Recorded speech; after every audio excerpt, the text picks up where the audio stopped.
Minkejja l-isfidi tal-pandemija li laqtu lil kull settur, dak tas-servizzi finanzjarji f'pajjiżna ra żieda ta' 5.5% fis-sena tal-pandemija. Fil-fatt kiber għal aktar minn biljun euro. Fir-rapport annwali tal-Awtorità Maltija s-Servizzi Finanzjarji għas-sena 2020 ħareġ kif l-istess awtorità baqgħet fit-triqita biex tilħaq il-miri kif stabiliti fil-pjan strateġiku tagħha e kif is-settur Malti tas-Servizzi Finanzjarji laqab b'mod tajjeb għax-xokkijiet li rriżultaw ma li faqet il-pandemija. Matul is-sena li għaddiet, l-Awtorità wettqet aktar minn 400 spezzjoni, żieda ta' aktar minn 80% fuq is-sena ta' qabel u kważi 150% iżjed fuq l-2018.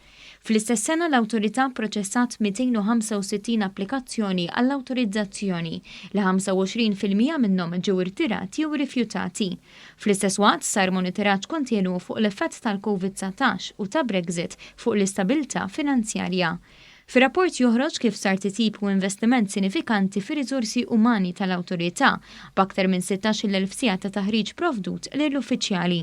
Dan kollu sar fi sfond ta' enfasi fuq l-istabilità, kontinwità u tkabbir kemm għall-Awtorità kif ukoll għas-settur. L-MFSA ħadet ukoll aktar minn 50 azzjoni ta' infurzar u nħarġu kważi €1,000,000 f'penali amministrattivi.